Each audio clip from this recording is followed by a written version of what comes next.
Commercial gas సిలిండర్లు దొరక్క తీవ్ర ఇబ్బందులు పడుతున్నామని చెప్పారు హోటల్స్, రెస్టారెంట్ల నిర్వాహకులు. సూర్యాపేట జిల్లా కేంద్రంలో టిఫిన్, బిర్యానీ సెంటర్ల బంద్కు పిలుపునిచ్చారు వెండర్స్ అసోసియేషన్ సభ్యులు. కమర్షియల్ గ్యాస్ సిలిండర్ల కొరతతో హోటల్స్, రెస్టారెంట్లు మూతపడ్డాయని చెప్పారు. తమకు కమర్షియల్ సిలిండర్లు ఇచ్చి ప్రభుత్వం ఆదుకోవాలని హోటల్స్ జేఏసీ డిమాండ్ చేసింది. దీనిపై స్థానిక ఎమ్మెల్యే జగదీష్ రెడ్డిని కలిసి వినతి పత్రం ఇచ్చారు. కమర్షియల్ గ్యాస్ దొరక్క ఇబ్బందులు పడుతుంటే అధికారులు హోటల్స్ పై దాడులు చేస్తున్నారని ఆరోపిస్తున్నారు. ప్రస్తుత పరిస్థితుల్లో తమకి ఉపాధి కూడా దొరకడం లేదంటున్నారు. హోటల్స్ మొత్తము బంద్కు పిలిపోయడం జరిగింది. దాన్ని విజయవంతంగా పూర్తి చేయగలరు. కారణం ఏంటంటే మాకు ఈ సిలిండర్ సమస్య తీవ్ర కొరత ఏర్పడ్డది. ఒక వారం నుంచి మా మీద కొద్దిగా రైడ్స్ ఎక్కువ జరుగుతున్నాయి. కమర్షియల్ బుకింగ్ కు వెళ్తే కమర్షియల్ లేదని అంటున్నారు. కావున ఈ అధికారులు మా మీద కొద్దిగా దయం చేసి హోటల్ మూసివేయకుండా తగు చర్య తీసుకోవాలని కలెక్టర్ గారికి కూడా వినపడం జరిగింది. ఇటు అధికార పక్ష నాయకుల్ని, ప్రతిపక్ష నాయకులు కూడా కలవడం జరిగింది. వాళ్ళు కూడా సామరస్యంగా సమస్య పరిష్కరిస్తా ఉన్నారు.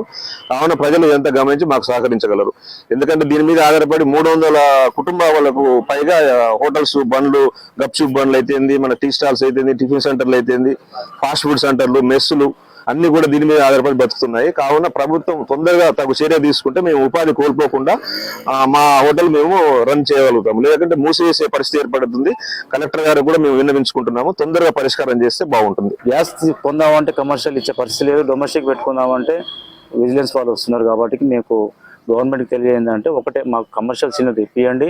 మా దగ్గర వర్కర్లు కానీ మేము పనిచేసే వాళ్ళందరూ రోడ్డు మీద పడకుండా చూసి మాకు కొంచెం ప్రత్యేకంగా ఏదైనా ఒకటి చేసి మేము హోటల్స్ నడుపుకునే పరిస్థితి ఏర్పడుతుంది. ఈ ఒక్కరోజు 10వ తారీఖు నాడు మేము సోమవారం బంద్ పిలుపునిచ్చినాం. ప్రతి ఒక్కరు సంపూర్ణంగా అందరూ బంద్ చేస్తున్నారు, బంద్ చేసారు. ఇంకోటి ఏంటంటే కరోనా తర్వాత ఇప్పుడిప్పుడే హోటల్లో చిన్నగా సెట్ అయ్యే మూమెంట్లో ఇప్పుడు ఇది పరిస్థితి ఏర్పడదు. కాబట్టి కొంచెం ప్రభుత్వం దృష్టికి తీసుకొచ్చినాం. ఎమ్మెల్యే గారిని కలిసినాం, అటు అధికార పార్టీ వాళ్ళని కలిసినాం. ప్రతి ఒక్కరిని మేము కలిసి మా విన్నపం వినిపించుకున్నాం. కాబట్టి కొంచెం ఎంత తొందరగా అయితే అంత తొందరగా మాకు ఏదైనా ఒక దారి చూపి మాకు హోటల్స్ రోడ్డు మీద పడకుండా కుటుంబాలు కానీ, తర్వాత పనిచేసే వర్కర్లు కానీ ప్రతి ఒక్కరూ